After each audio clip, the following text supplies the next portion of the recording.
Hello and welcome to the Car Care channel, and welcome to what is a Car Care channel special.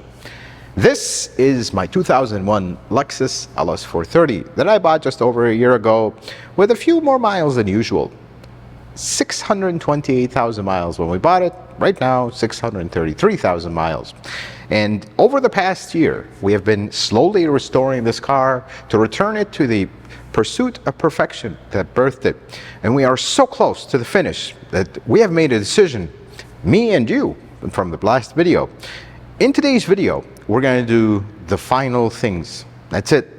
It's over. It's done. It's completed. There's a few last touches that we're going to do in this very long video, and then we're going to reveal the final results. And we're going to talk about how much this project cost, and more importantly, why did I not just go buy one with 20,000 miles and call it a day? Let's get to work because we got a lot. So grab your popcorn, get your coffee, clear up the schedule because this is a long one. Let's get to work.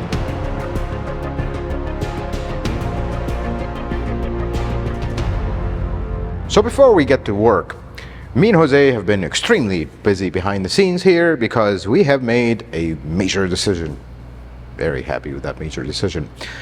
The interior that we restored, me and Jason and Jose, we were not exactly very happy how it turned out. Just, it was too far gone. Jason tried his best. We were never happy. We tried it again. It was just not looking great. So I made an executive decision to replace the entire interior all over again. Small decision, nothing major. But not only do we have completely different seats, we actually did a small upgrade. These seats are from a 2006. They are not perfect, but they are a lot better than how the older ones were. And I always tell you guys when we talk about LS430s that the 04 to 06 had better leather, better quality. And you can see it. These are beautiful. They're original. This is the cleanest set I can find. And front and back, we'll show you the back. But the biggest thing is, this is the part where we have been busy, extremely busy. Now we have cooled seats here. Look at this. We have OEM cooled seats. We actually retrofitted these. It was not a fun proposition. Don't mind the glove box being gone. That was part of it. And we left it intentionally for the next job. I'm really happy with these seats. They're very nice. And the center console as well does have a little bit of wear here, but I think I can live with that. But we're yet to condition these seats and clean them a little bit better, but I'm really happy with how these turned out. These are a lot better than what we ended up with after the restoration because these seats are just completely gone, and then the driver's seat actually quit working. Motors were gone. So let me show you the back though. That's where I feel like we are. Don't mind my impact on the ground. We're still work in progress. These are a lot nicer. We haven't even cleaned them yet. Now I know the seat belts, that unfortunately we're going to have to live with because I have not found a company that I trust yet to do these seat belts. It is in the plans, but today is the grand finale. So this will be the yearly update. You'll see those being done. But really happy with these. Look at this back. It's all not scratched up. Looks great. Really happy with it. So with that, here is the grand plan for today. Let's start with one thing. I may have went a little too dark on the tinted windows, and this does not have a backup camera. But since we have the GROM unit, we can actually add a backup camera. It's just a matter of installing the camera here, running it all the way to the front, where we got backup camera. So let's start with that.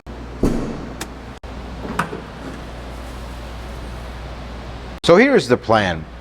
We're going to install the camera actually using the license plate bracket, but I'll show you a little trick to make it look actually very nice. That way we don't have to drill through the trunk and do all this stuff, drill through this panel. But we are going to have to take this panel out, which is a very scary proposition. Let's put it this way. But remember a long time ago, to me it feels like a long time ago, when we said we're taking this trunk for the last time, putting it together.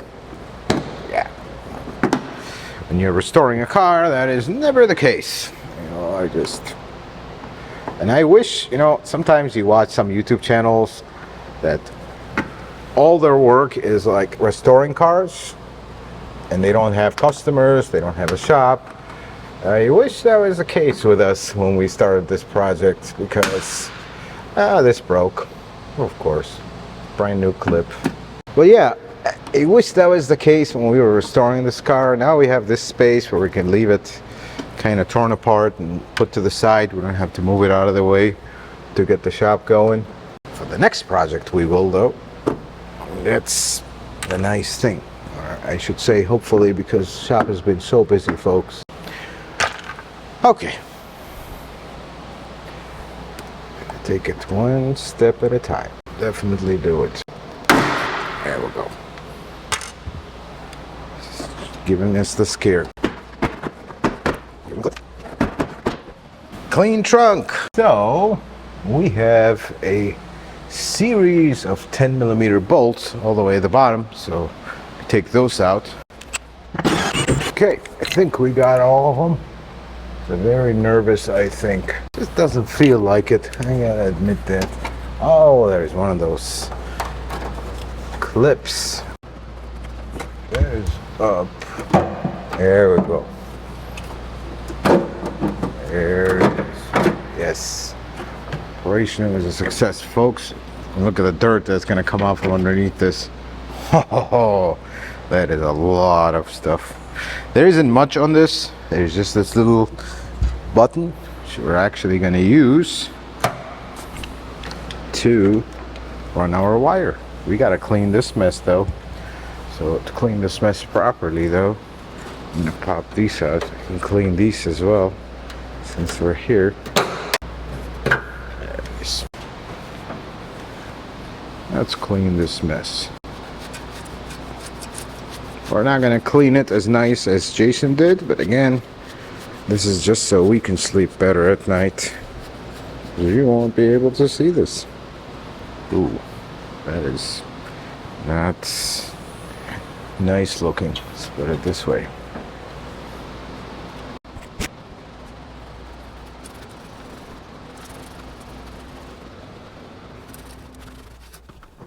I don't think we will be able to clean this better than what it already is.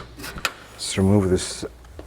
Actually, we don't have to remove. Yeah, we do have to remove the license plate. Of course we do.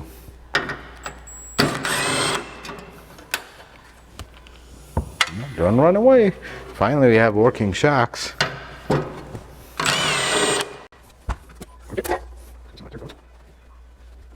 Okay, I like this. Here's what I want to do. I think we're going to mount the review camera and then figure out how we're going to run the wire. I've done one of these before on a customer that requested it, so we have a vague idea how we're going to do this. Here's a camera kit from V-Line, Grom, V-Line, what have you. So this is a very long wire. I think these are accessories for the Grom itself. Same thing with this. Here's where it plugs into the Grom itself. And then, and last but not least, the camera. So this camera is gonna sit right behind the license plate like so. So you won't see the actual bracket. I see people install it like this. It's actually not how they're meant to do, like this. So, if Jose would be so kind and hold the trunk so we didn't keep popping up on me. Thank you very much.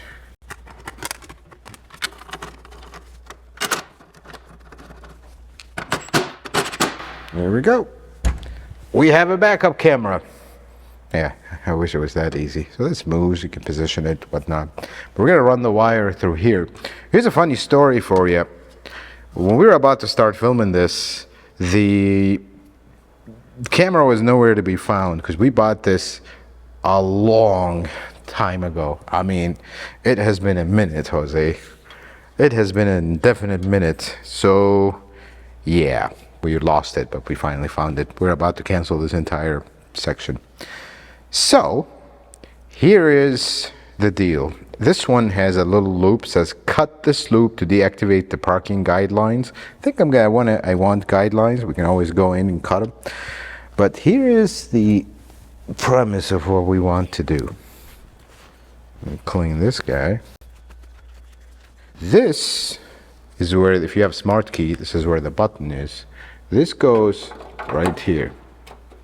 So I'm gonna want to drill a hole on the side where it goes into it. But before we do, let go of the trunk. I want to see how this is gonna work out here, just to remember it. So I feel like if we drill it at the top, like in this area, we're gonna be able to run the wire here, and then it goes inside the car, and we'll seal it on the inside so water won't come in, and we're good.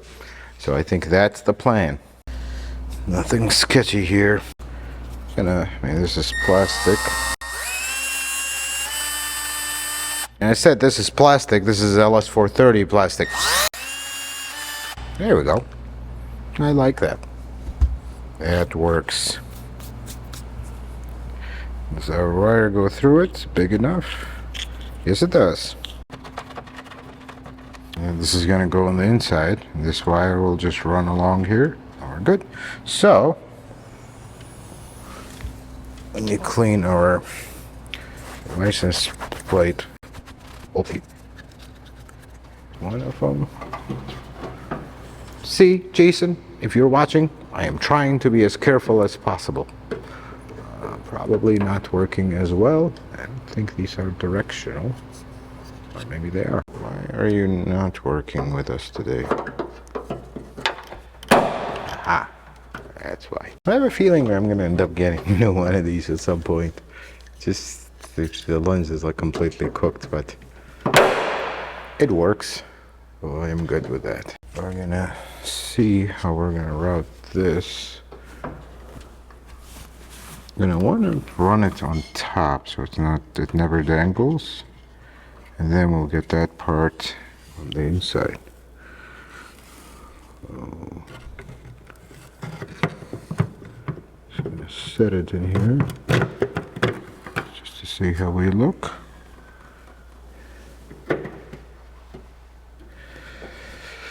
So here's the sacrifice, and here's something that we had to do with the other car. We have to make a tiny little cut here, which I am thinking I don't want to do. So the problem is where the wire goes in, we have to make a cut in the panel to allow for that wire to go in. But I'm looking at this now, it's like, was that even necessary? I don't think it was, because this panel doesn't sit, and it's sitting right now. We do have a gap, so I think we'll be okay. I think we are okay. There's that. So now we're going to feed the wire through this, and then we're going to use a very interesting sealer. So how is this going to go? It's going to go like so. Wait, yes. Yes, no, maybe. We're about to find out. See, when you're doing OEM style repairs, it's just plug and play. We're not thinking, we're following procedure. This, we are not following procedure. This is completely custom. I like that, actually. Let's see what happens. Plug these in. Okay, well, we got a backup camera, and this wire is not pinched, but it's not perfect either. So I think we're good.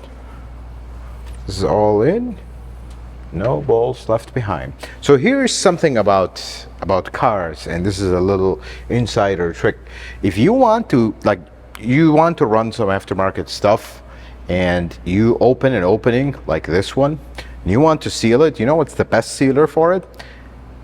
Silicone for gaskets. In our case, we're going to use Toyota form in place gasket or Fippage. Works great, dries pretty good, makes a huge mess, so be careful. So let me go grab a tube, we'll seal that, and we'll continue. So we're going to use the oil pan seal for the trunk. Just gonna try not to make a mess, at least not a royal mess. I like that. Take this glove immediately, because this will make a massive mess. So now that we got this, I'm gonna just route this wire. Always route any aftermarket wires with your OEM harness. For example, don't just route it here, because that is not good. So I am not going to be using zip ties. The reason for that is I actually don't like zip ties on the interior. That's how you create rattles. Use tape. Tape is better. You're not securing something from falling like a component. So tape will just hold it in place. Very simple to remove if you need it.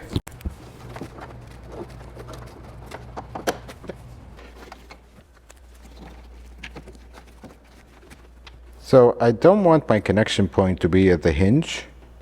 So we're actually going to fold this here. I'm going to leave this very visible, and we'll make our connection point here, because this is where it connects to the second harness and come the hardest part of this job, which is this dealio. We actually didn't end up going into it in the customer car because that is a very delicate thing. And I don't want to just open it and experiment at the customer expense. That's not good.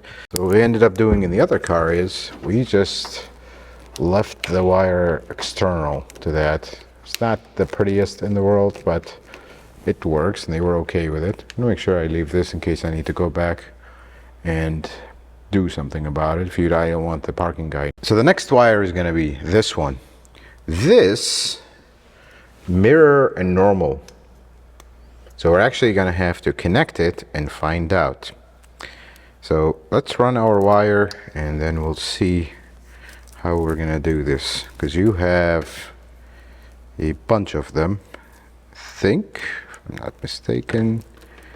Yes, there is power and ground, and then there is this wire, which I have no idea what it does, and this one. I think we ended up not using this. So we actually have to find power and ground for this. Ground is simple. Power, I am thinking, we will just splice into the reverse light. I mean, the camera is only going to work when the reverse light is on, which our reverse light is right here. It's a complicated mess. I have a feeling we could just, I want to splice it here. I really want to splice it right here so we're not going too much. Okay. Let's unplug this. Here is that reverse light. Ground is just ground. It's a red wire with a blue tracer. Let me just splice it right here. No, I don't like that. We don't just make do with stuff. We're gonna go all out. We went this far. So it looks like this pin is this one. Why is this such a much smaller wire? I don't get it. Okay. Well, these two at the bottom are it. So I can put this back. This one I'm not gonna need. Let me grab a razor. I'm gonna actually connect to it somewhere in this vicinity.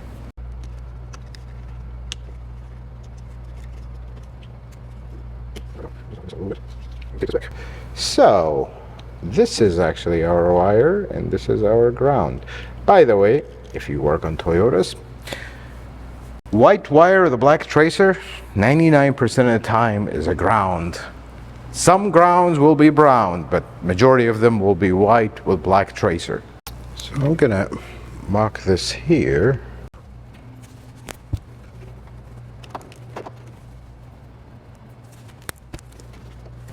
What? I'm gonna route it the same way in the back. Cut one more for good measure. So we're gonna open this wire up. Open this wire up.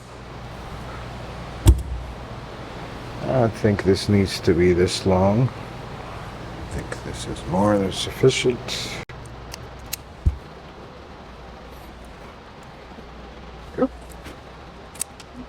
So this being an interior wire, we actually do not need to heat shrink tube it and all this good stuff. We're just going to solder it here, tape, we are good. In case you're wondering why that is, because this is interior. All these wires, the OEM ones, they're not insulated, so what's the point? Let's connect the second one as well, so we can do this in one shot. We are good. Solder these quick. Good. That's good. So they're not going anywhere. Let's tape them up. We're good to go. Now the reason I am breezing through this is we've done this before, but should probably at this point stop and run this wire all the way to the front just so we can test it. That would not be a bad idea right now. That's what we're gonna do.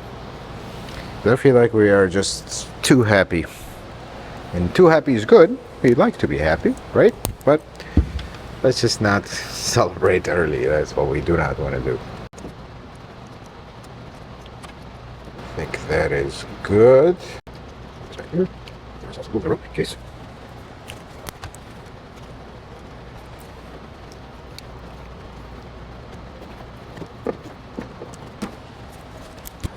There. Okay, so light right here.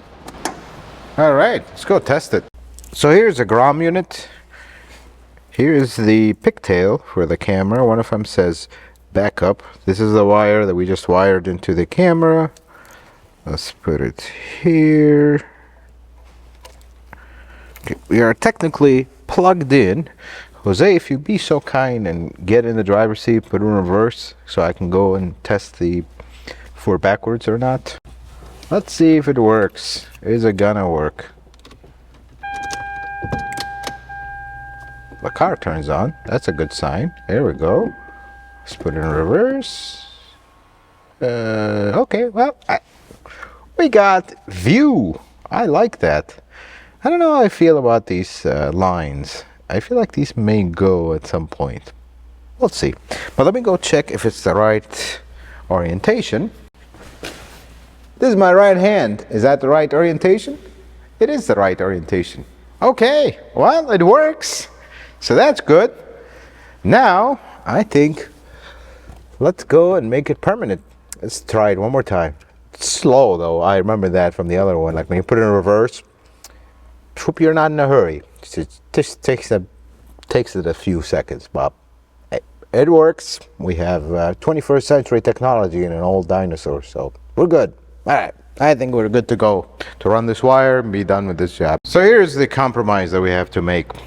We can't run this wire inside of this because this is actually what coils in. You see how it's going in? And this has a very complicated mechanism inside. We're going to experiment with it, but the problem is I have to cut this wire, and this is a shielded wire because at the end of it, there's one of these deals. And this will not fit through here. And plus, I have to take that apart. I think this is where we're going to have to make a compromise. I mean, we are installing an aftermarket little gizmo, so that'll be my reminder that I installed an aftermarket gizmo in my car. So here's what we're gonna do. I hate this part, but safety first, I guess. We're gonna have to run this wire. I'm gonna just start it, and then we'll tighten it as we need to, because we have to run it on the passenger side of the car. I'm just gonna hold it here. The idea is I'm gonna make this wound tight where now it's working,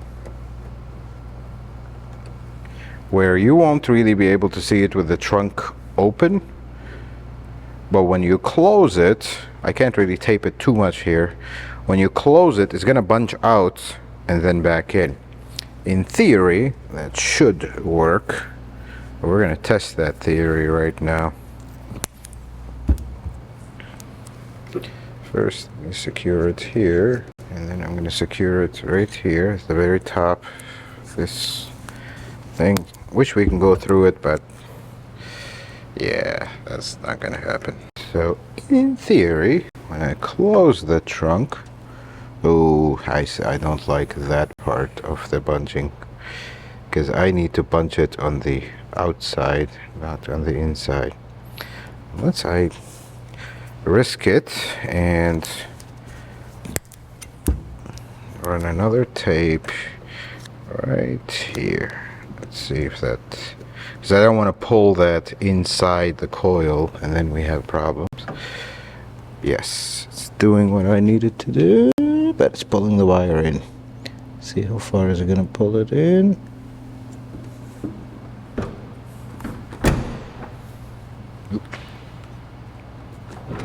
Yeah. Okay. Let's see what kind of disaster we got now.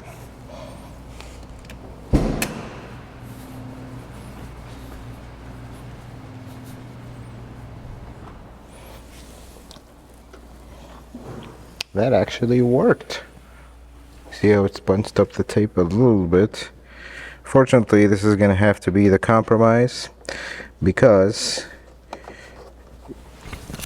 you can't run it through this, and this is the way they designed this, where we have no other choice. It's not very pretty, but this is as good as you're going to get it with this style.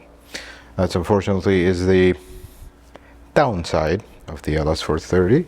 I'm going to run this wire here, and then we're going to reach a point where we need to go inwards, and inwards means we do have to pull these panels. I knew we pulled the panels on the other car. I really don't want to do that here again. So here's what we did in the other car that we did work on. We pulled the back seat, we found an opening, and then we fed the wire through it. Again, we're not worried about water sealing because it's a trunk to the car. We still want to insulate it to a point. So let's go pull the back seats. Let's see where we see, and we'll pull. I think at the time we did like a coat hanger or something. We pulled it through, taped the wire, and fished it back. That was the easiest way. Let's pull this back seat for the 17th million time. There we go. Now, full disclaimer, if you own an LS430, seat heaters here are not connected yet, because again, this is a seat from 2006 and our car is 2001. We ran out of time to change the connectors, so this is another one of these projects that we will have to do off camera, because we are on a mission. LS430 seat is one of the easiest seats to pull out, by the way. The back, I mean, just have a few bolts. Right, it comes out. So we have 4 12s. There's 2 more on the other side. 1 here. And then another one right here. Then there is nut right here. So I actually did this in a super hurry and I forgot to tighten this one. So I knew we were going to come back here. Just wanted to make sure that these seats actually fit. The last one is right there. There are these little caps that cover this up. And that's it. I'm going to put these headrests down. Now the seat belt is a whole other tobacco, but we don't need to take the seat belt off, so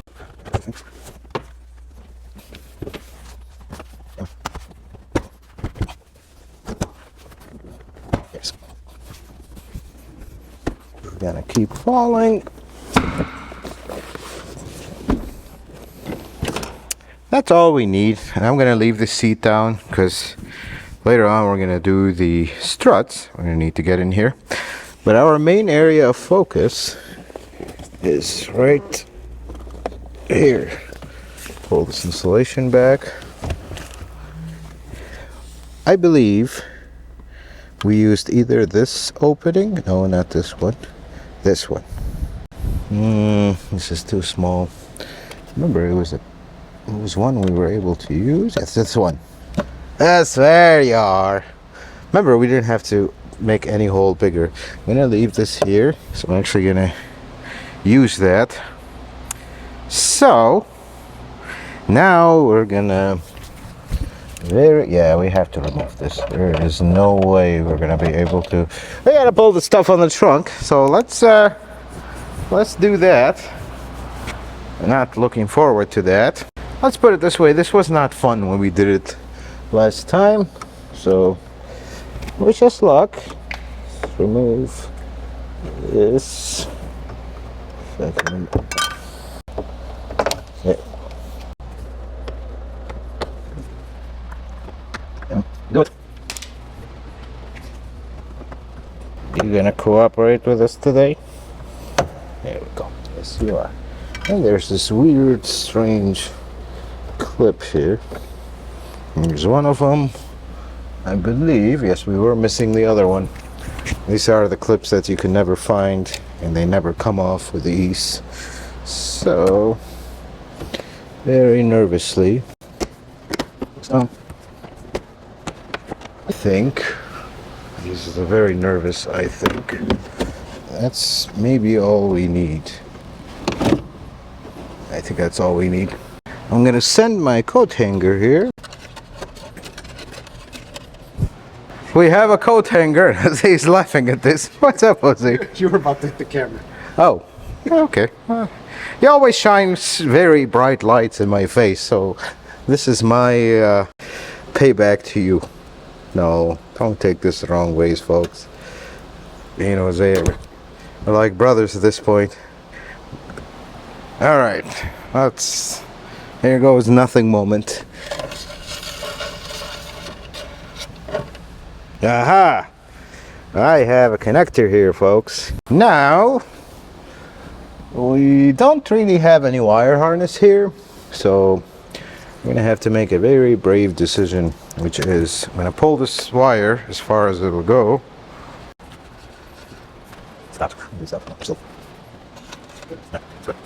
I'm just gonna run across, but since this is a shielded wire, I actually don't want to put it next to the speaker, which is right here. I'm gonna just put a few pieces of tape just to temporarily hold it. Once we put the panel, it'll just drop on top of it. And I think the rest is okay. Actually, I put one more, because there's nothing, no wiring here.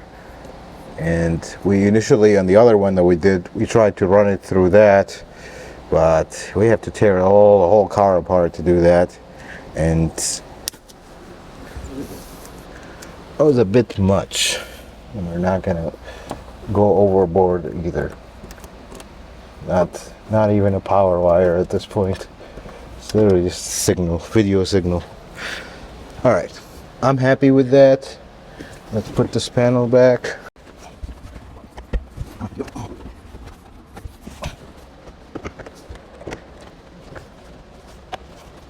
Okay, I'm gonna secure some of these clips. I really dislike this design. It's ridiculous. Way overcomplicated for the sake of nothing. Not everything overcomplicated is good. This is one of those things. I'll readjust our wire here. Okay, I think operation was a success. Let's put the brightest light in the world. Since we are here, let us put the trunk panel on, since we're officially done with the trunk.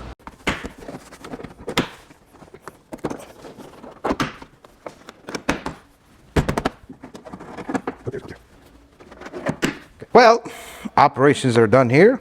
Let's wrap this up. Let's go run our wire and we'll move on to the next thing. Here's what we're gonna do. Although this is not a sharp edge per se, I'm gonna put a piece of tape here that just protects the wire from rubbing there over time, because this car is not going anywhere. Some of you have asked in the comments if I want to sell it. You can buy it from my daughters when I die. Let's put it this way. That's not gonna stay. So let's move to plan W. And plan W involves a white tape. Go. I like that. Can live with that.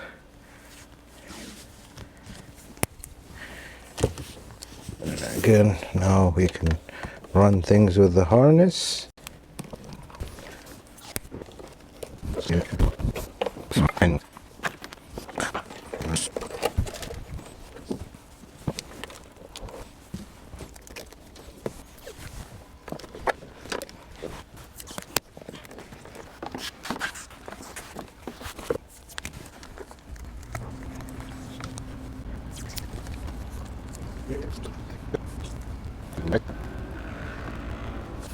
oh, here's the other harness we had to run. See this one?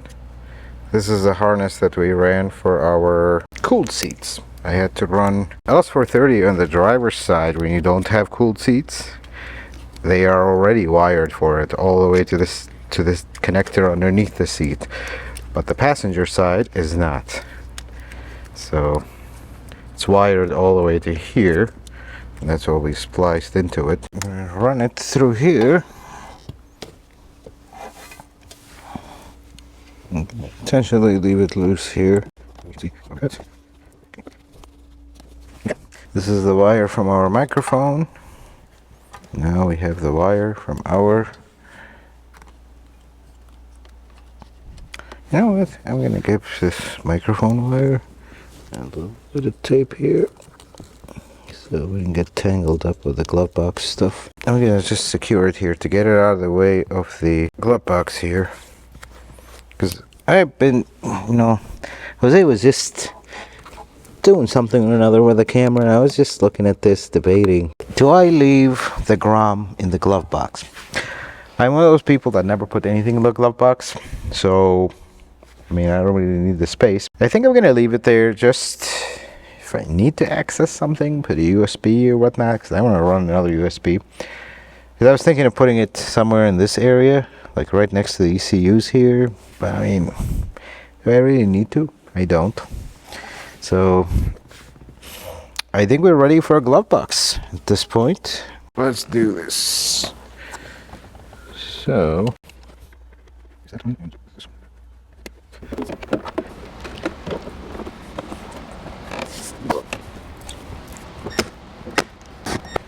our ground wires are good.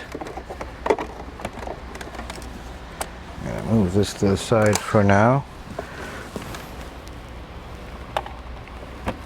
Okay, let's get our ground wired up and do a final test before we button this up complete. So over here, you want backup to go here. I'm gonna tape this. I feel like this is just an exposed wire over here. I don't know why they put it. Probably a purpose for it, but for our purpose, I think we looked it up one time. You can power it from the front and just ground it to the back or something like that. But we're not gonna do that. Let's tape it up. And then this is the microphone. Let's test it before we fully engage it. Now the question is, where is the key? There's the key.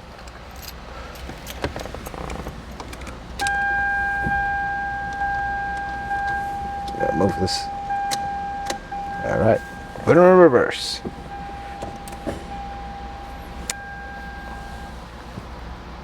There is nothing. Well, the V line has to start.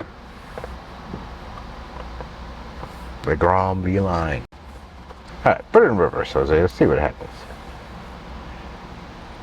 Yes, we got a camera, folks.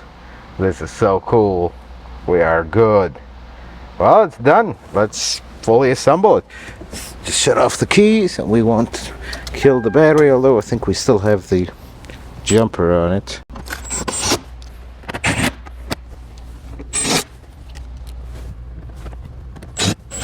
Okay, we have one wire. I think we are actually making very good progress. We'll go get the last two panels. This is what we call the violin. This is Jason's violin. I'll see if you can find the shot and put it so they know the violin joke. This is Jason's violin.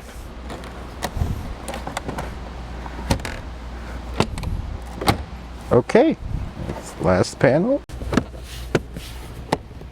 Alright, not gonna put these on yet until we're done in the back. So I'm gonna put this panel on. So that is done. The LS430 now has a rear view camera. Very nice.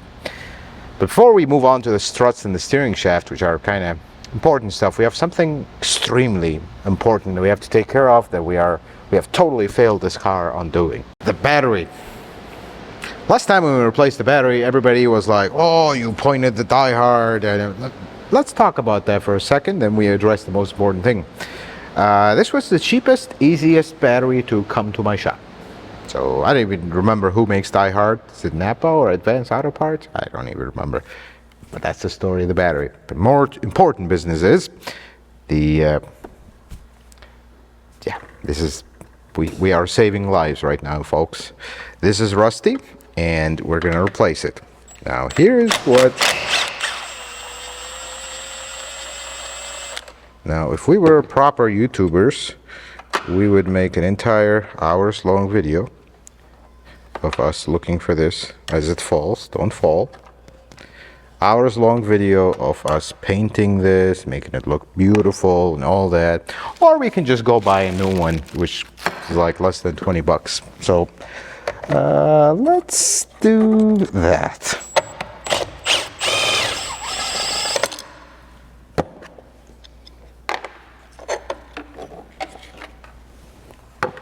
That came out. Hoping that wouldn't come out. Let's just do this. Very important stuff, folks.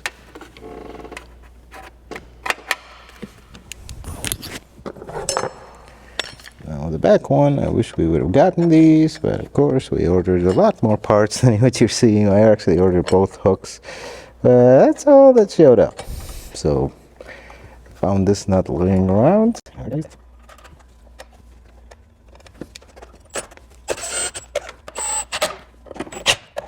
Okay, now we can sleep better at night.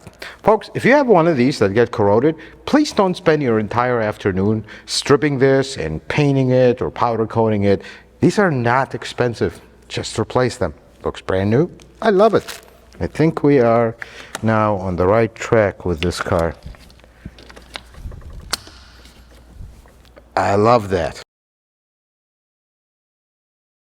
Let's get the rear struts. And it seems like, it seems like there is not a lot of, I did a little bit of research just to see. We always do this kind of research. There isn't a lot of videos on how to do the rear struts. It's going to be very difficult to show you, but there is a cap that sits on top of the nuts for the, you see that cap right here? It's a big cap that sits on top of the strut, so we have to take that out first, and then, now in a perfect world, we would remove the package tray, but we don't live in that world.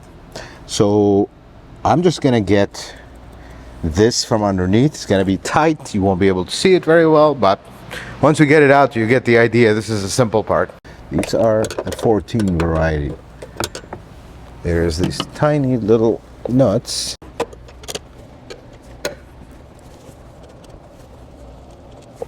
Then the difficult one. All the way in the back.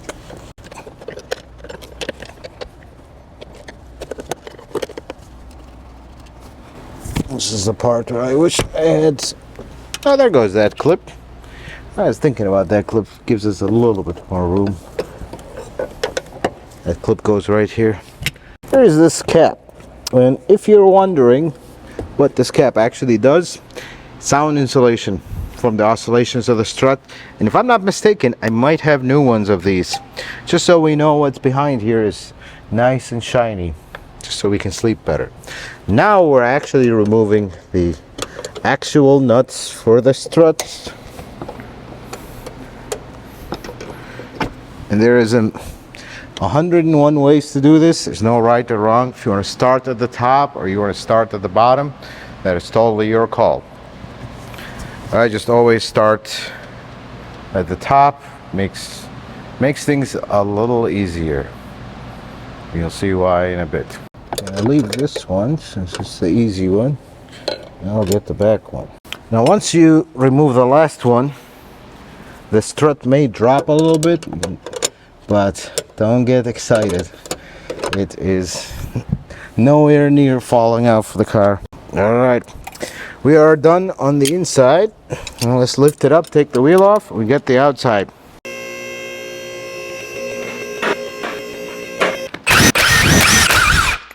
So here's what we're gonna do. This is one of those deals where it looks simple, but it's not. This is the only nut holding this shock. So let's take this out.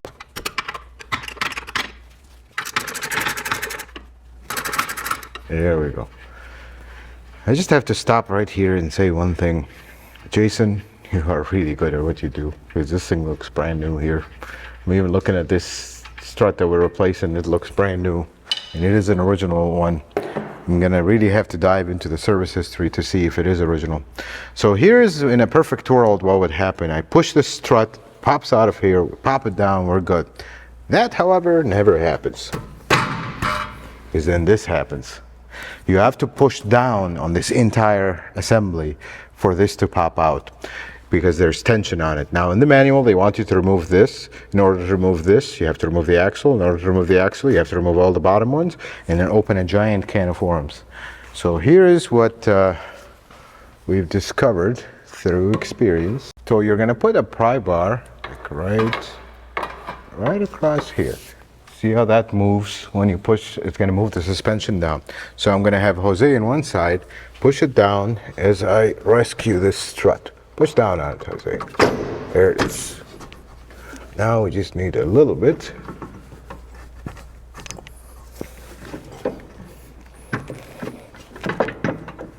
I'm gonna need another pry bar to pop it off the stud. We are good to go.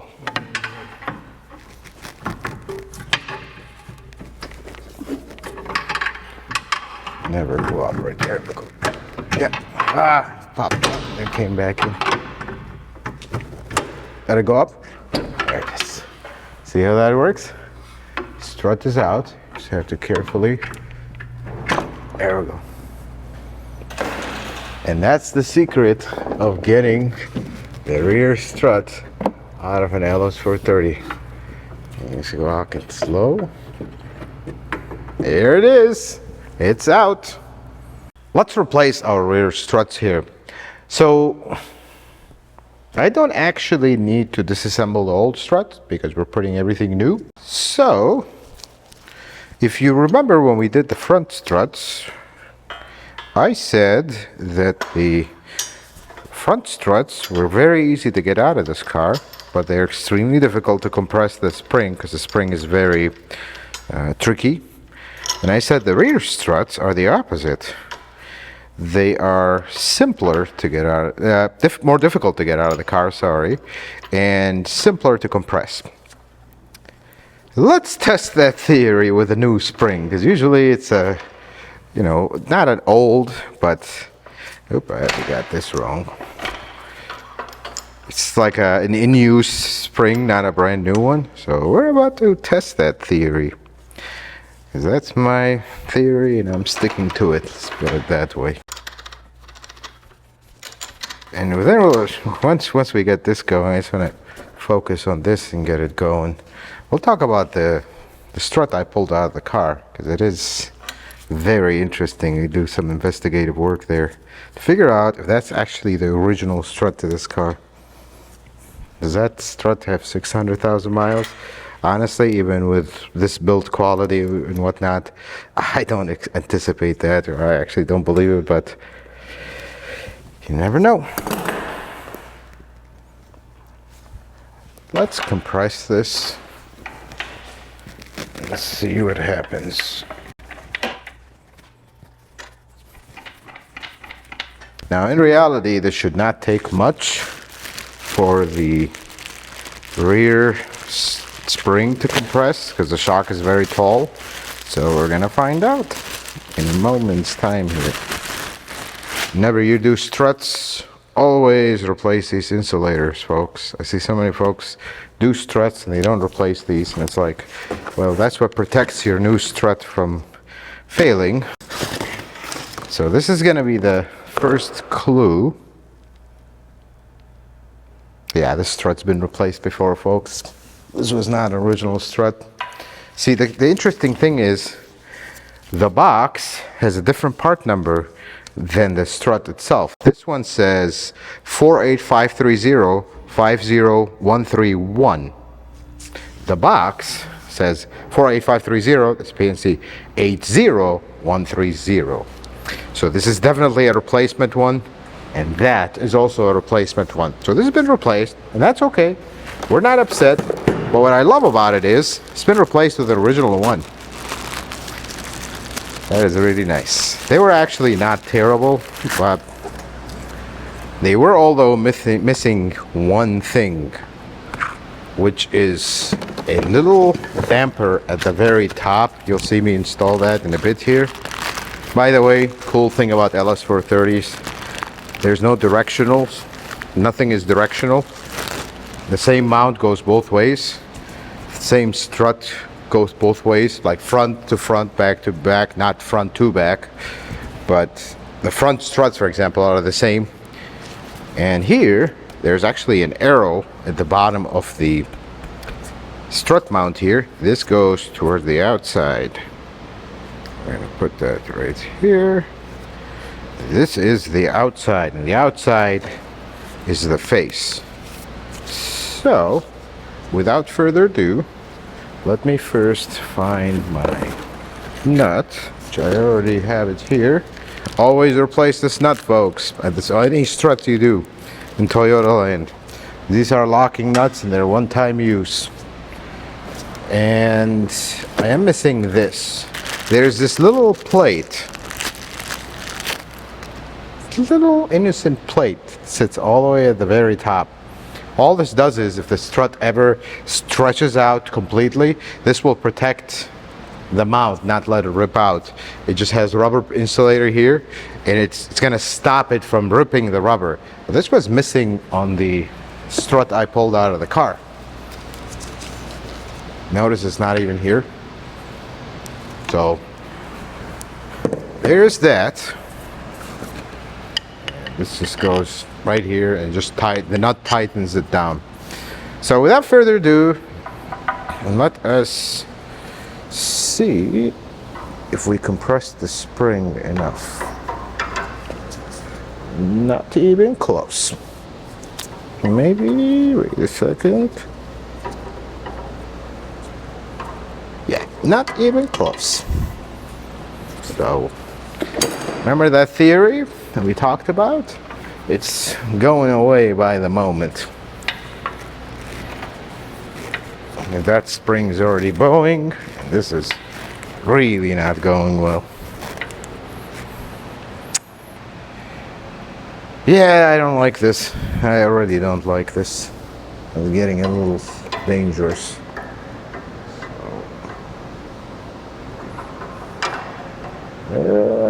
Almost there.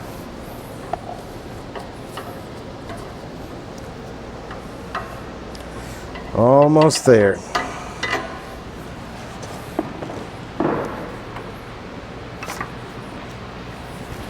Ooh, I really don't like the angle of the spring, but I'm gonna keep going and hope for the best.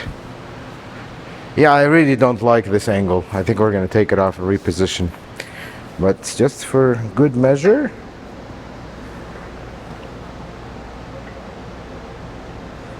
I'm gonna try it. Might get lucky.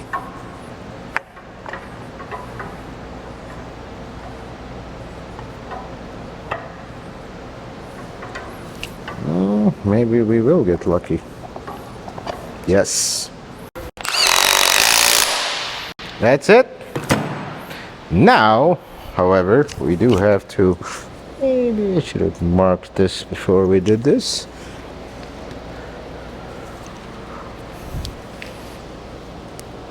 Yeah, here's my arrows. They stayed in the same spot. This needs to turn a little bit. Now, so this arrow actually needs to go this way. So here's where we're going to compare it to the old one to see. So another interesting fact about LS430 shocks, and beyond me why that is the case, this is directional. So this side, the opening is bigger than this side. This is the actual outside, like towards the middle of the car. So when you install it this way, not this way, because it won't fit. So we have to figure out which is our outside, which in this case we are in the right orientation. I'm just gonna see. Yeah, we do have to turn it. Turn it more this way. Spending all your time on this part will make sure that the installation is very simple. So this is just off the center. It needs to move a little bit more this way. Just off the center. I'm going to compare it to this side.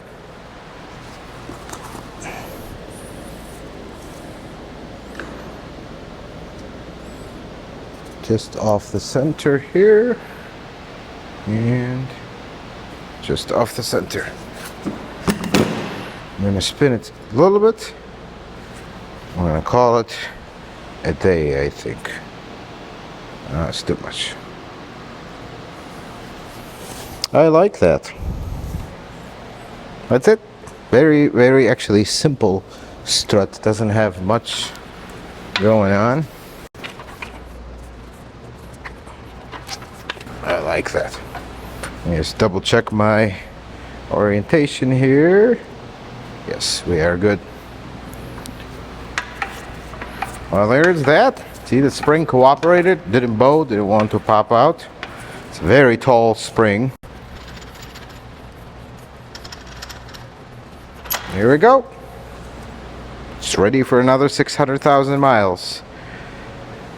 I am just super curious about this. Somebody's definitely been here, because you see how this one is missing this, but this is an actual original strut. It says Toyota right here. Of course, Jason just cleaned this, so it looks brand new. And you know what? The bushing is not terrible, didn't make noise.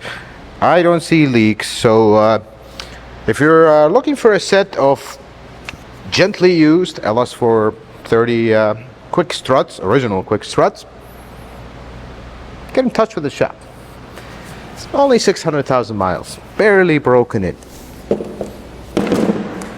Now we have to go install this back in the car, which is, for lack of better, is not pleasant. Just put it this way. So let's do that. Okay, here comes the extremely unpleasant part.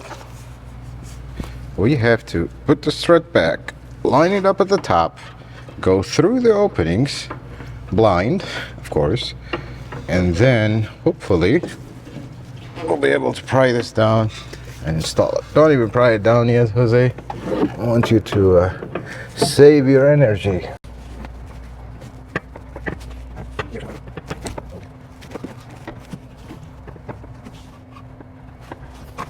I am noticing we may be not lined up properly. Now we are.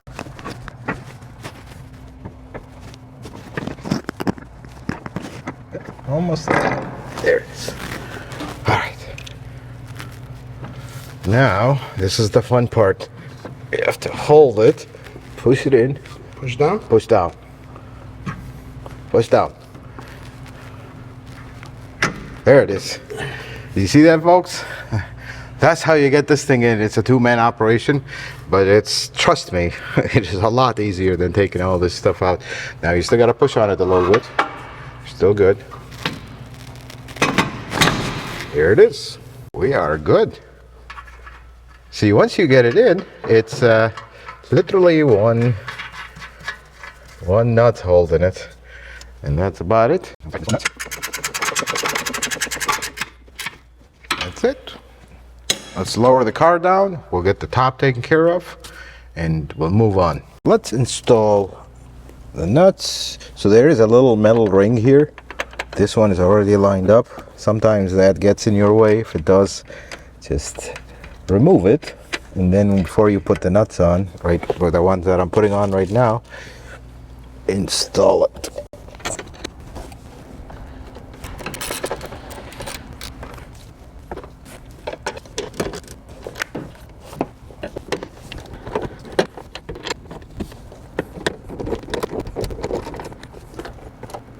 So this part is done. This cap has a seal. Looks a little rusty. I think after all this work, I deserve a good night's sleep. So there's this one. And I noticed something. This one doesn't have any insulation on the inside. The new one does. So it must be better. Or not. We're gonna go that it's better. In all seriousness, folks, stuff like this will not affect the function of the strut, but they do help with noise insulation, because the mount makes a lot of noise, and this is inside the car. So if you see this stuff, don't discard and don't worry about it. Just put them back in. They designed the car like this, so they don't put extra parts just because. That's one thing you are guaranteed. They'll never put parts just because.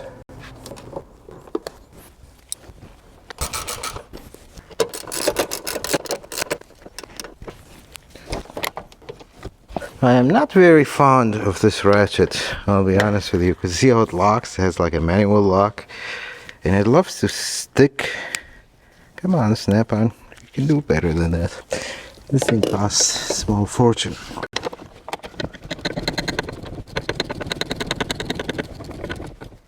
All right. Put our blanket back. Blanket has to go underneath this. There we go. Now this side is done. Here's what we're gonna do next. We're gonna do this exact same thing on the other side, the rear. Then we're gonna put the seats back, the beautiful seats. We're gonna put the rest of the interior back.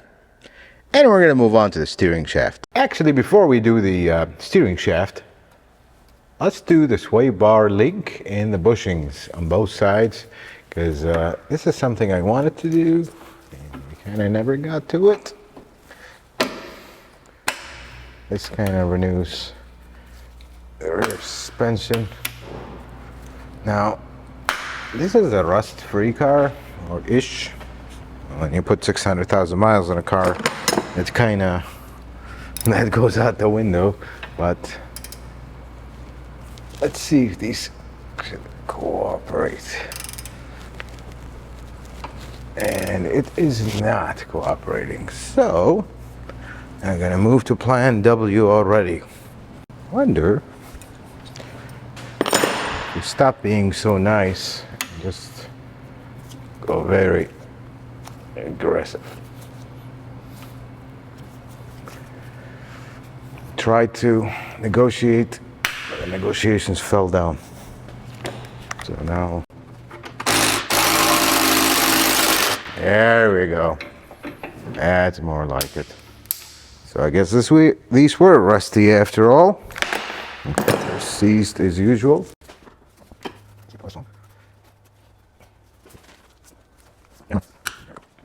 Do some more negotiating. Oh, okay. That behaved. Yeah, the old ones were definitely aftermarket. Does that sit like this? Or does that sit the other way?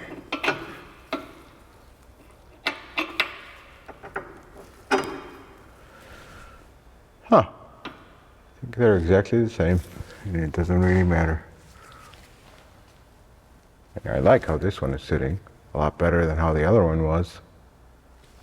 So let's go with that. Folks, whenever you do sway bar links on a Toyota, buy these nuts. Don't need to reuse old ones. That's your sure way of having it seize on you the next time you do it. So always replace them. There's two. Well, that one is good. Let's do the bushing here. Okay, that didn't just come right out, but it worked. We're good. These are not terrible shape, but we're here. Let's renew them. Move on with our life. So I got the bushing here. Always put a little bit of grease and get the bolts lined up.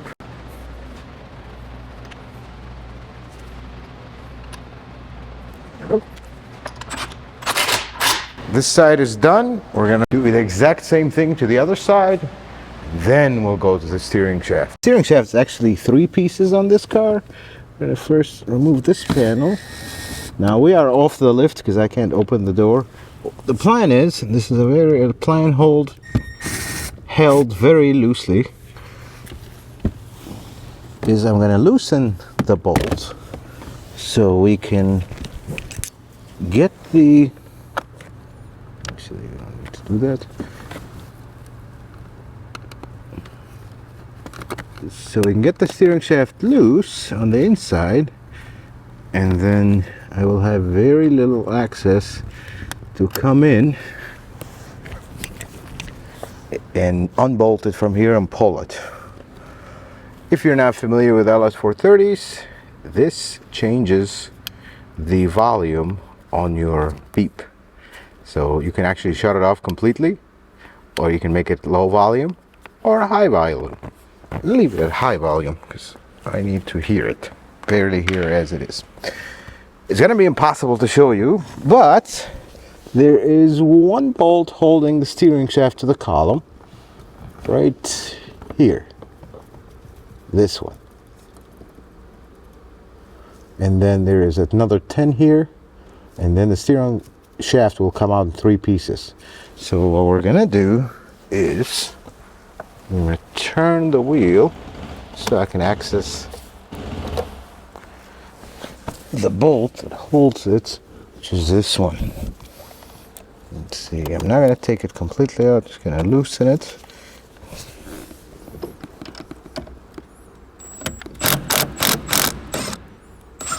So that's loose.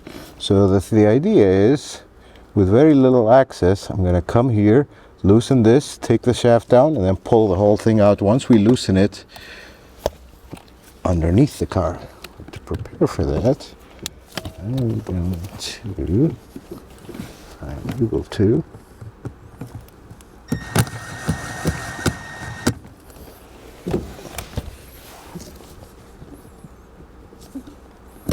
There we go.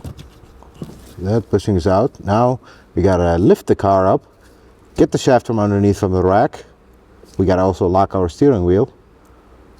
Pull the shaft out from the rack, come here, loosen this, push it down, out. And this sounds so easy in talking, but let's just say it's not. We'll leave it at that.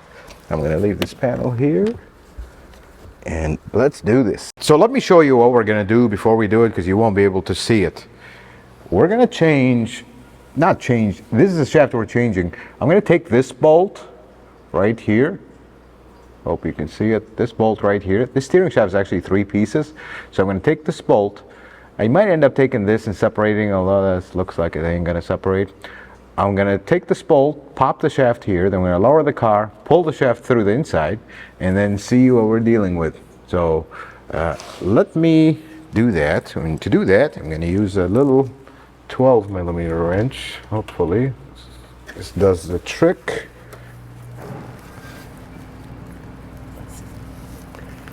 Does do the trick. Yeah, we can do it. Here's that bolt out. Now we need your thoughts on this one. Let me get a pry bar and we'll see what we can do here. Okay, so I'm gonna put the pry bar right here. And let's see if it wants to go out.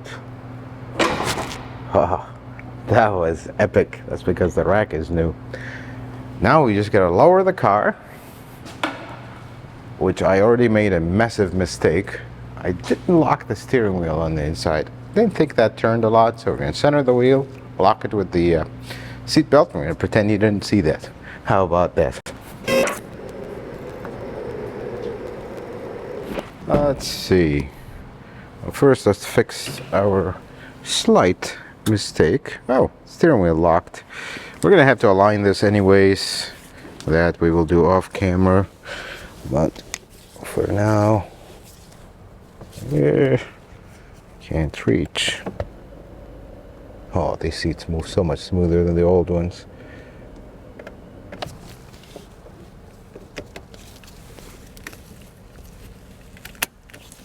There we go. And leave it right there. Let's look straight. Now come the very unpleasant part for me, not for you. You're sitting eating your popcorn, right? The problem is I can't open the door more than this. Is that bolt? Oh, don't be like that. Don't be like that. It's stuck. Yes! Yes!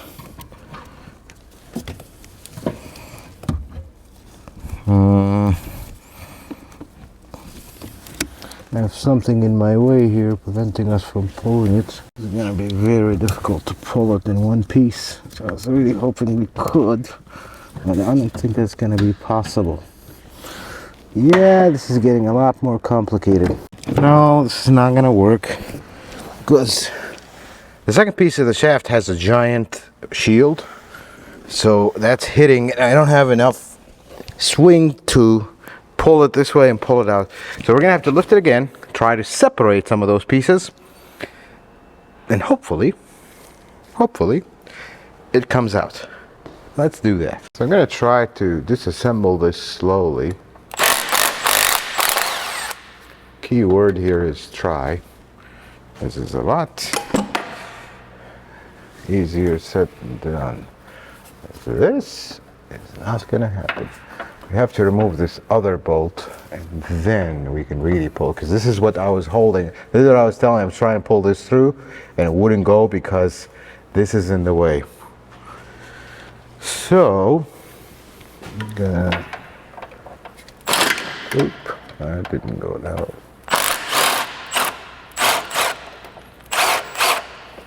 Now it would be really nice if this now cooperates and comes apart. Oh, yes. Check this out. Tell me this is not one of the most overcomplicated designs in the planet. So it's actually not this yoke that has play, it's the other one. But the idea here is there's this little like stub that comes out of the rack, and then there's this first yoke, and then there's another yoke inside the car. So technically we don't have to replace this. Well, we're gonna, because we have them, so why not? Now let's lower the car, get the other piece, verify that this is, because the problem with this car was you drive it, it has like a loose spot in the steering. You feel it. You just turn the wheel a little bit, it clunks back and forth. I think that's the shaft on the inside. So let me lower this car and we'll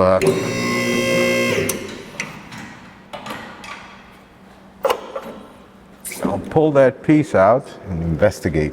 And yes, if you watch this entire series, I should have totally done this when the interior was all apart, because that shaft was literally sitting there. We could have just pulled it out. But again, I feel like the part where we took the car to Jason's shop kind of put a hindrance in our operations, because I can't exactly go there and work on the car, mechanical work, because their facility is not equipped for that. They're a detailing shop. Second, they work Oh yeah, this one is all over the place.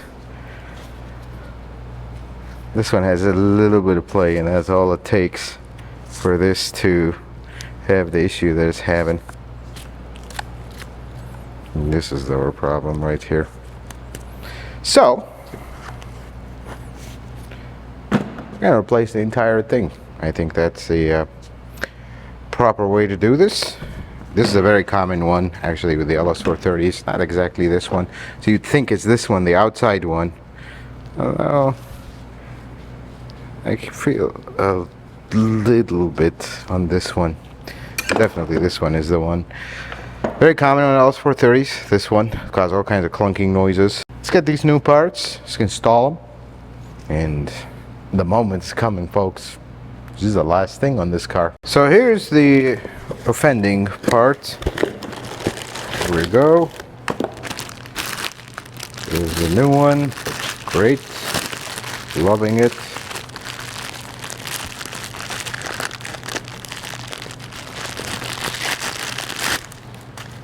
This one is, yeah, this one's perfect. Love it. So we're gonna drop this one inside the car. Not gonna attach it yet. Then we're gonna go do these two. Well, I'm thinking about this now. It's the moment of debate. I also got new bolts. We actually buy these for the shop, because every time we do one of these shops, some of these bolts get really rusty when we replace them. You don't have to replace them every time. They are the type that you can reuse, but this is our car. Let's put all new ones and save the old ones for a rainy day. But rainy day means we run out of stock in these, and these are perfectly fine.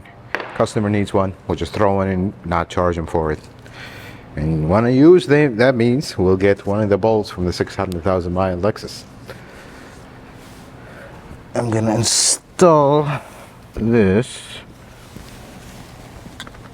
You will not be able to see this very clearly. You can do this. It's new parts. The only problem with the new part is when it does that. It falls because it doesn't even have any tension on it. Like the old one that's already been bolted. Okay. This is the part where I feel like I need 3 hands. That's in. Now we have to do the dance. And the dance is, because you have to put tension on this one, we have to install everything underneath, not tighten it, just start the bolts, lower the car, tighten that, go tighten the rest. Very simple, and in very LS430 fashion. So here's the plan. These are 2 pieces. I'm gonna just install a bolt here. Just run it down, not tighten it yet, until we figure out how we're gonna do this. Because now with the steering shaft in the way, or in the car, this is all the way up there. It's gonna be very, very, very fun to install, because we have to actually line it up in a specific way, which is here. There it is. Don't know how we're gonna tighten this bolt later, but it's one disaster at a time. So that's tightened. Now let's install it on the rack. Can. Why are you not going in? Why are you not going in?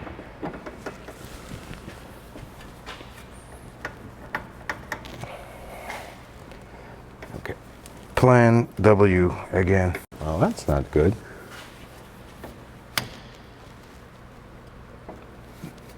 Why are we not reaching? Huh. That's not good. I cannot reach. Are we missing anything here? The inside one is a collapsible one, and I think it needs to be extended.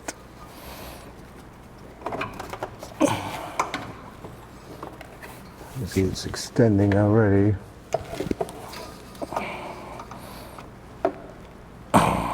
No, something is off. I don't like this one bit. So we're gonna abort. Let's see what's going on here.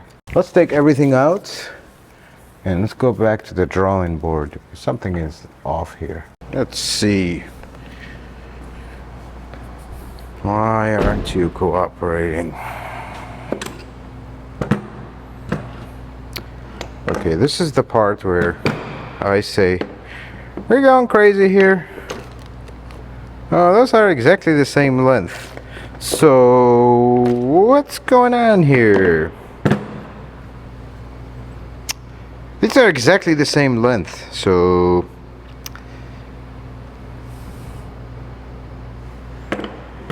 Well, I guess there's no more steering wheel.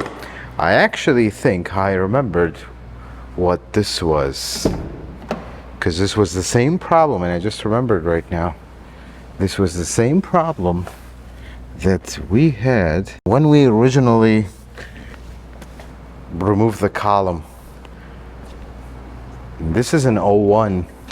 So this is the strange part about this time period. I think it was 03 when they changed stuff. The federal regulations changed for the collapsible steering column. They used to be where it was this, and then it was initially before that it was in the steering column, and then they changed into the steering intermediate shaft that slides. That's why you have the clunk starting around 04 and up. Because of that, big collapsible one moved to the intermediate shaft. I think, and the last LS430 I did was in 05 with this shaft. It had the collapsible there. I think this one has it in the column, which is going to make this job, how should I say, extremely interesting, because you have to line up the splines and pull at the same time. So bear with me. Let me start the fight and we'll see what happens. Found the problem.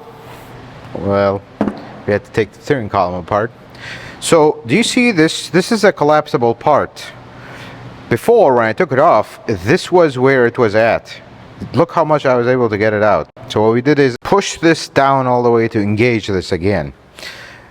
Sometimes this just becomes dislodged. And folks, if you see this, this is old, horrible technology. This part moved into the intermediate shaft beginning around 2003, 04. So you don't have this anymore. The idea here is if you get an accident, something pushes the rack and the shaft in, so the steering wheel wouldn't detach and come and hit you in the chest. This would collapse in, and that would save your chest from a potential huge injury. So this is a safety feature. We reset this now. Look how much it came out. This is where it was at. This is how much it moved. So now it's just a simple or not simple matter of putting this entire steering column back together. This is, by the way, how the steering column works. This allows it to pivot up and down and still be able to turn. Pretty cool, right? I don't know if you guys have seen a steering column in action. So with that, I can remove the key. It's gonna lock the column, which is fine. So the steering column has two bearings. One of them is here. This one is fine. I mean, this bearing just turns when you turn the wheel. And the other one is right here. See that bearing when I move the shaft? There isn't much to them. They usually never go out. This one is tight. That one is tight as well, which is this one. So with that, we're going to reassemble this column, and I'm going to assemble it here so the shaft can go through. And I have to find the orientation in the car so I can figure this out. This is how it sits in the car. I'm going to put this here because we don't want to push that collapsible column again.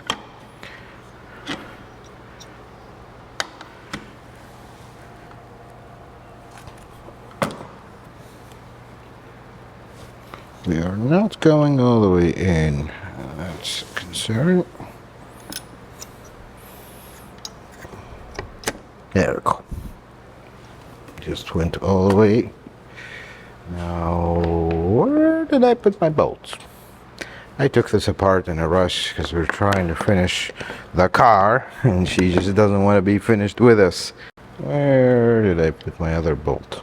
I lost my bolt again. Here it is. See, it's extremely late at night. And this is when you try to film something and things get complicated. And we just can't leave the car. Gotta finish it.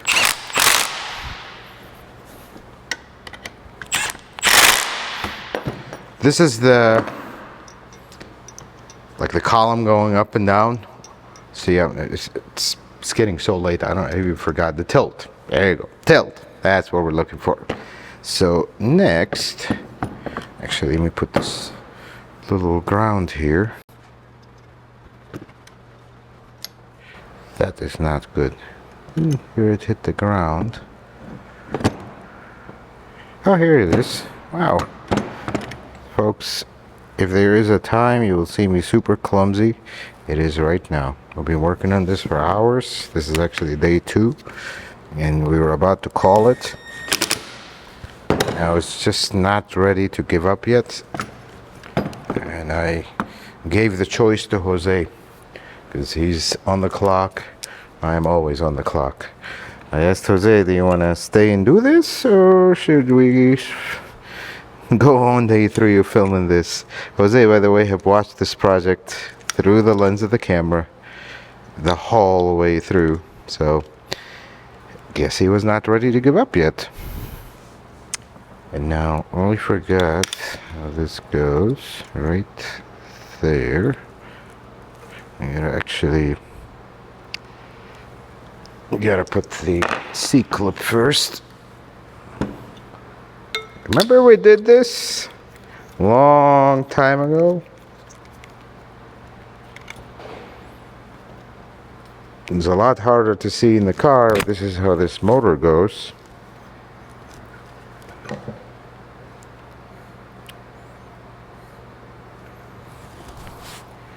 Need something to push it with. Unclip, cooperate. There it is. It's cooperating. Now leave it all the way retracted. There it is. And this goes here. Good. These are the bolts that hold the motor in place. You gotta not forget the bushings. There are 2 bushings that sit behind the bolt. There it is. That is dangerous what I'm doing. See, I'm pushing on this. Did it already collapse again? Yes, it started. Oh my god, thank god I noticed. This was a bad idea. I mean, I can see that we're still way out. I should probably put a mark here, just so we know if it moves. So I don't want it to move again. Let's do this again. I think I'll be able to get this in here. Tools all over the place. We are a mess today. Excuse that mess, by the way, folks. It's not how we usually operate, but tough situations require tough calls. So we get it done. You are gonna see the grand finale of this. Come with me. That's the wrong one. This is the one I want.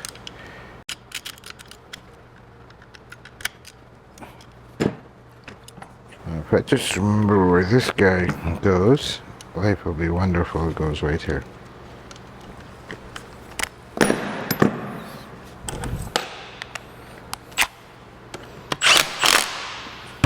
There we go.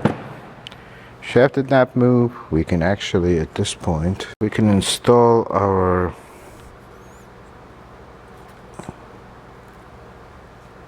this is the it's gonna be hard to do here. I think I'm gonna have to do this in the car, or you can get some of my bolts. Some of these bolts don't belong here, actually. They're for the panels, but this bolt holds this in. The other one I left it inside because we actually have to operate the motor.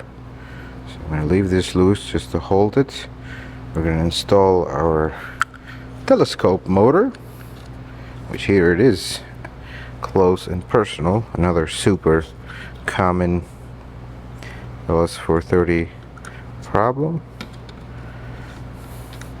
Hey, look, telescope motor is super easy to install like this, not hanging upside down from the car. Okay, this steering column is actually ready to go back in the car. Don't have play, solid, no in and out. I like it. So here's the plan. We're gonna install this steering column back in the car, just like that. That's the magic of editing. And we'll get to the very little last thing that we have to do to this car. It's done. Folks, we're almost there. Let's take one last look underneath this car and look at the transformation. We'll start in the back. Would you look at this? Jason really did a good job cleaning this thing. Remember the rear pinion seal leak? It stopped leaking. All it was the vent. Cleared it up. It's no longer leaking. So that's one less thing we got to do to this thing. But look at everything.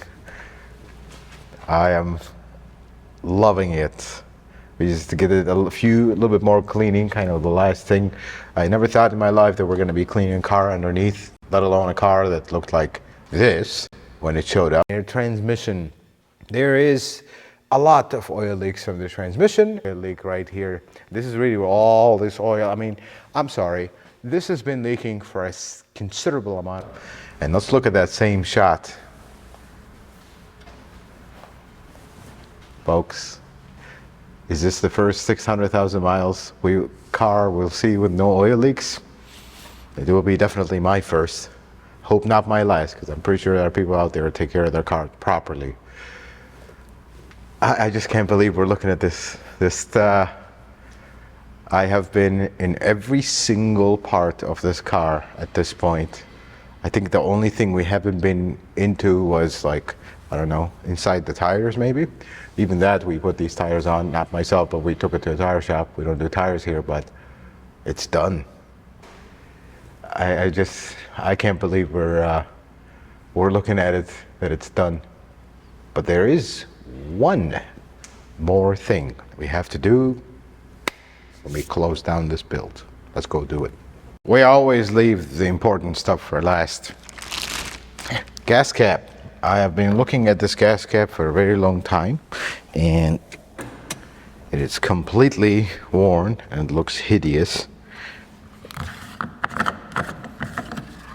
Just look at that. The rest of the car looks great, and this thing just, nothing wrong with it. Probably it works. I mean, we just passed emissions actually with this car, but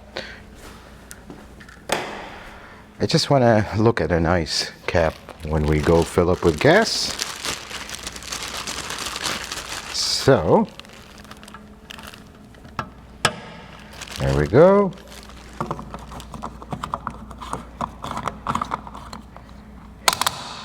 All right, folks, put this to the side. When I close this door, it's over. It's been a year. We've seen this car transform from not horrendous for the miles, but I hope you like this transformation. The minute I close this door, we are done. So are you ready for it? Let's do this.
And it is official, folks.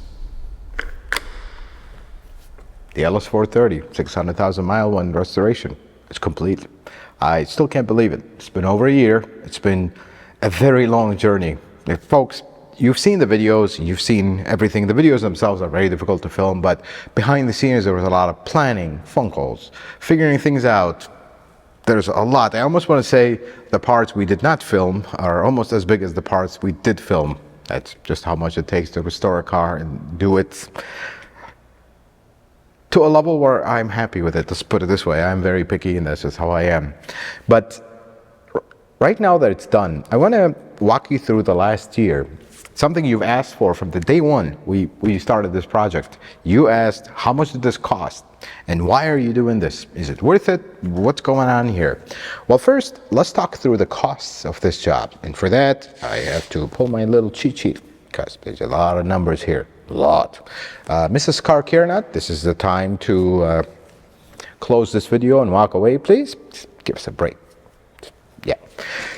Let's start with labor. So total labor to restore this car. So we got mechanical, body work, and a lot of detailing, exterior, interior, even some dent removal.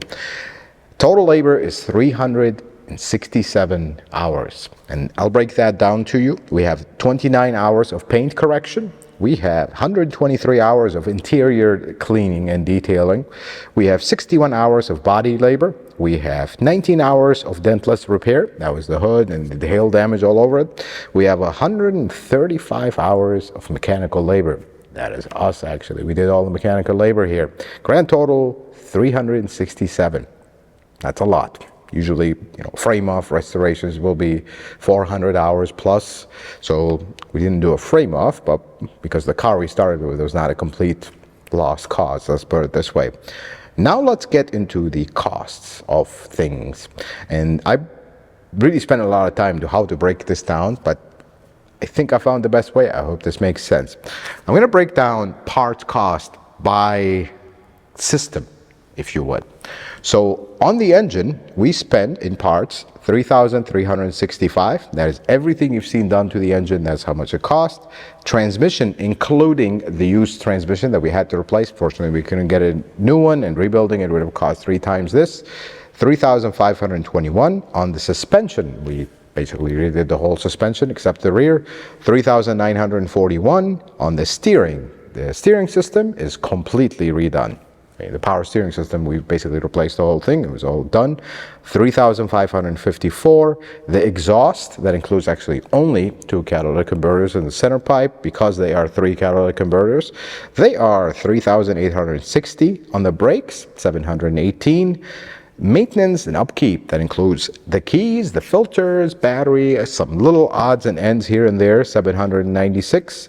Interior restoration, which is the biggest cost of this restoration because I made some mistakes, $9,402. Exterior restoration, I also made some mistakes there, $6,174. That is a grand total of $35,331 in parts only. There is not a single part in this car that is not original except the Grom. Everything, every single part we've used has been original. We haven't really used anything aftermarket. It's all Toyota genuine parts.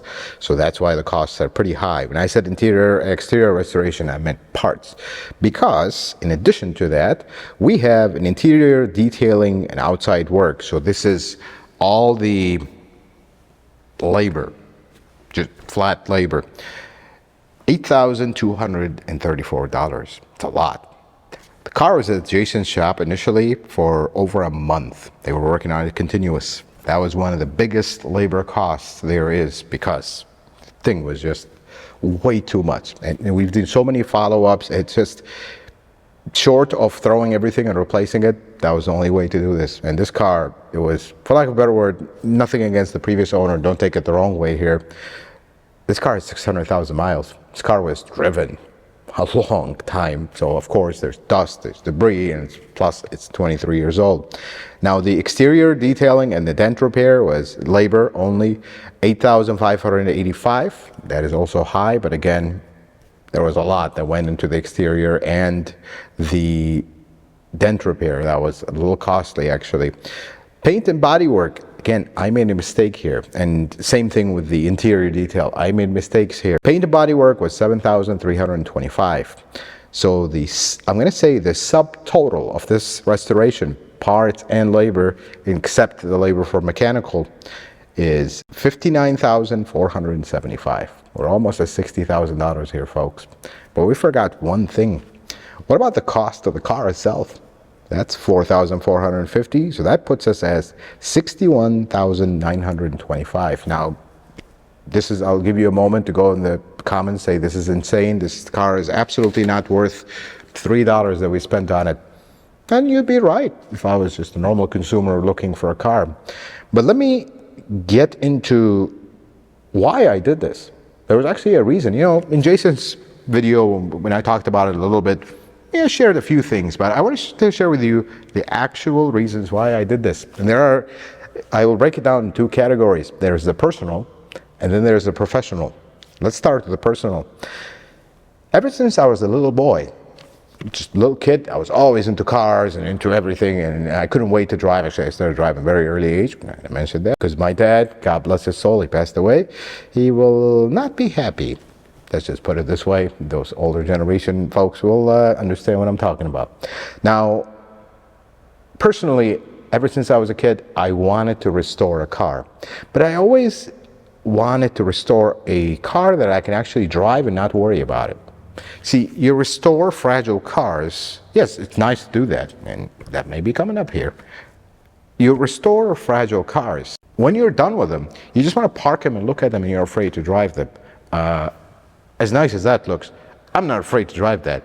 It's already got 600,000 miles. We're not worried about putting miles on that thing. And I wanted to drive a car that I have been everywhere in this car. There's not a single place in this car that you see behind me that I have not been in and worked on or done something.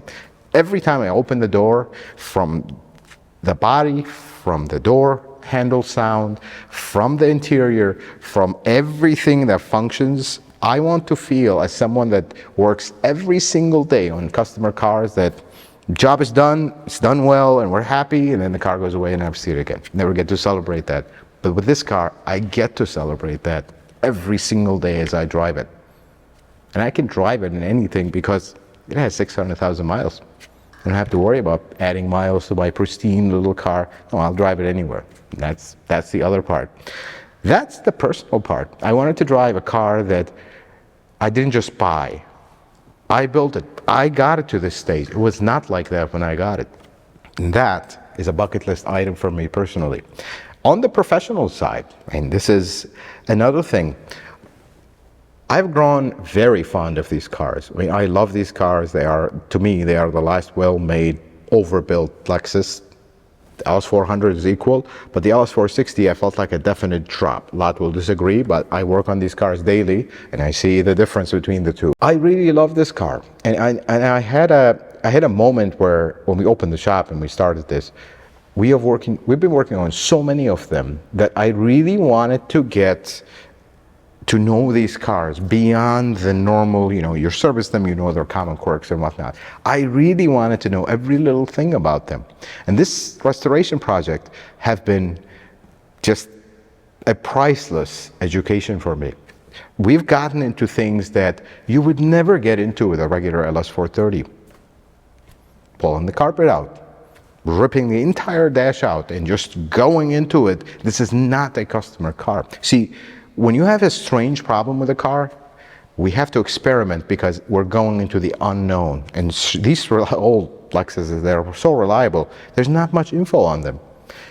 But we left no stone unturned in this one. We have been inside every single component. It's my car, I can experiment with it as much as I want. So now when I do get an LS430 in the shop, there isn't much I don't know about these cars. There will still be 101 things that I don't know about them because nobody knows everything. But I feel like this was a very small price for education. Folks, let's just reiterate one thing. We spend so much on education here in our lives and our kids and all that. There's no price on education. good education. And to me, there's no better education than doing something, being proud of it, and then in the end, it is yours to keep and enjoy. That is just a perfect thing for me, at least as close to perfect as it can be. I love this car so much that some of you will say at this point, well, why don't you just, instead of spending that on this car and spending a year working on it, why don't you just buy a pristine one? I mean, recently there was one that sold, I think, Bring a Trailer or something like that. It's an 05, 06, so post facelift. It had 4,600 miles. It sold for $63,000. That's a lot for an LS430. But here's the thing. There's car collectors that buy cars, they put them in the warehouse, they're looking at their values, and they sell them at the right time, and that's a beautiful thing for monetary value. Then there's car enthusiasts. Car enthusiasts, we do strange things. Don't make sense to anybody. That's just how we are. That's, you would understand, you guys, most of you are car enthusiasts as well. But then there is the collector car enthusiast. They will try to do both. It never really works well, but that's just how it is. What is the personal satisfaction to me as a mechanic, as someone that works on cars, that likes these cars and appreciates quality, buying one that's just been sitting for all this time? Has 4,600 miles. First, we're going to be afraid to look at it. We're going to be afraid, don't drive it, don't put miles on it, it's going to lose its value. That's the first thing. The second thing is, this is a stretch. This is the car enthusiast part.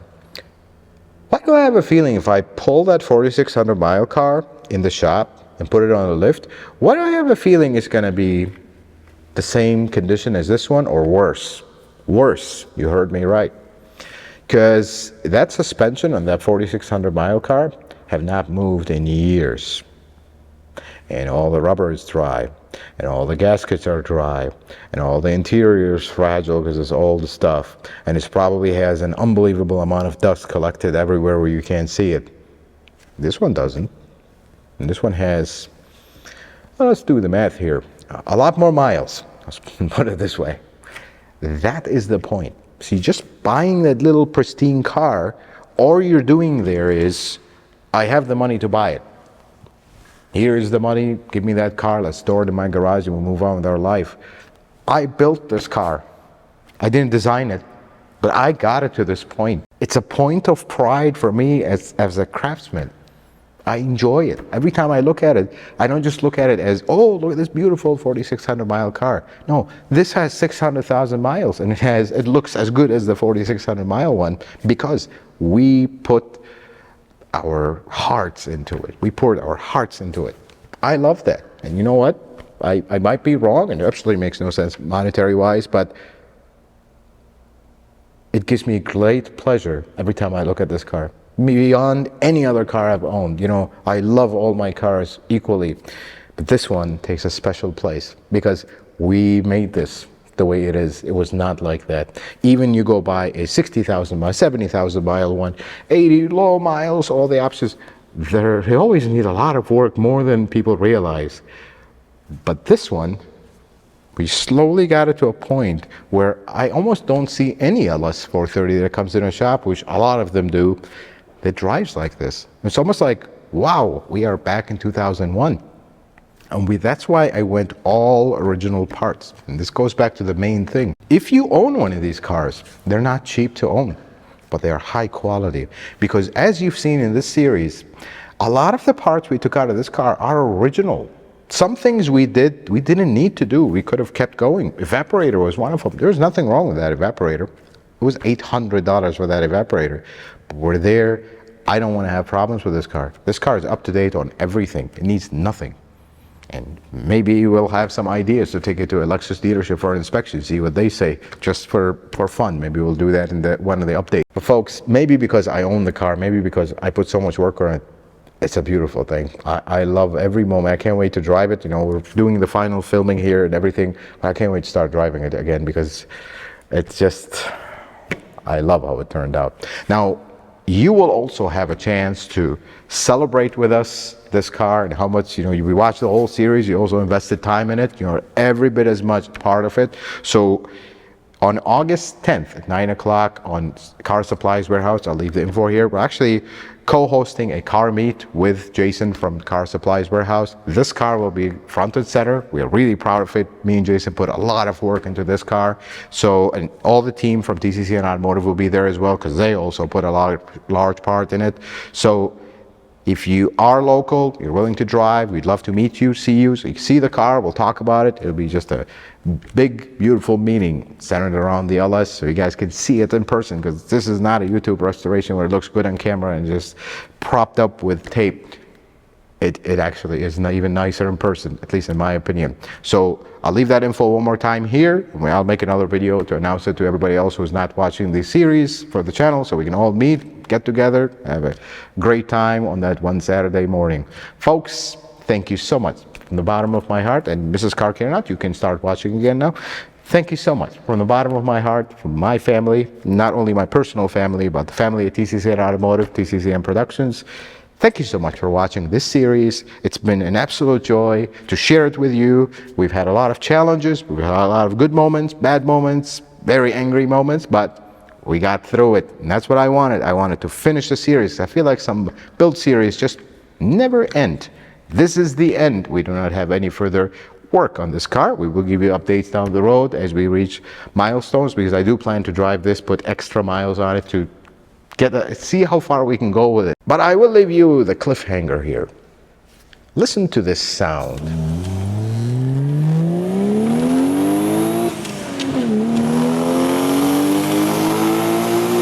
That is the sound of the next project that will make this one feel like a quick $3 car wash.